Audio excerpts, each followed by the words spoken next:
সংগ্রামী বন্ধুগণ, কে এই গণ অভ্যুত্থানে ছিল, কে ছিল না, সেই প্রশ্ন যদি করা হয় তাহলে যে উপদেষ্টা পরিষদ গঠিত হয়েছে তার সংখ্যাগরিষ্ঠই এই গণ অভ্যুত্থানের আন্দোলনের সাথে ছিল না। আক্রমণটা সেখানে না করে তাদের নৈতিক অধিকার, সরকার রাষ্ট্র চালানোর নৈতিক অধিকার আছে কিনা সেই প্রশ্ন না করে প্রশ্ন ঠেলে দেওয়া হচ্ছে ১৫ বছর যে বামপন্থীরা রাজপথে থেকে লড়াই করেছে তাদের বিরুদ্ধে। আমরা লক্ষ্য করেছি এই সরকার গঠিত হওয়ার পর থেকেই বামপন্থীদের ব্যাপারে তাদের একটা নেতিবাচক মনোভাব, নাক ছিটকানো মনোভাব।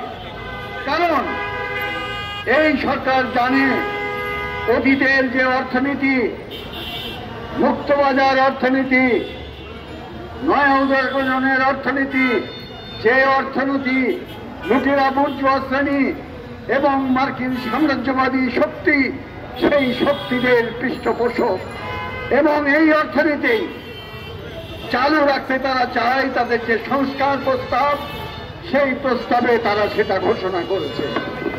ফলে এই অর্থনীতির বিরুদ্ধে, জনগণের লুণ্ঠনের বিরুদ্ধে, লুটপাটের বিরুদ্ধে, বিদেশে অর্থ পাচারকারীদের বিরুদ্ধে এবং এখন যারা লুটপাটকারী তাদের পক্ষ নেওয়ার জন্যেই বামপন্থীদেরকে তারা প্রধান শত্রু হিসাবে চিহ্নিত করেছে।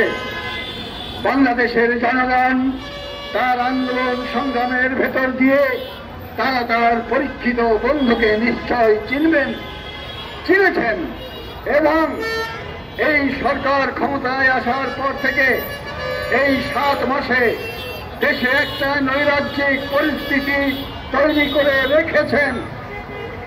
এই নৈরাজ্যিক পরিস্থিতি তৈরি করে রাখা এই সরকারের পরিকল্পিত প্রয়াস এবং আমাদের দেশে এই নৈরাজ্যিক পরিস্থিতি তৈরি করে রেখে ষড়যন্ত্রের রাজনীতি, নিজেদের ক্ষমতা দীর্ঘস্থায়ী করার যে কৌশল, সেই কৌশল তারা নিয়েছেন।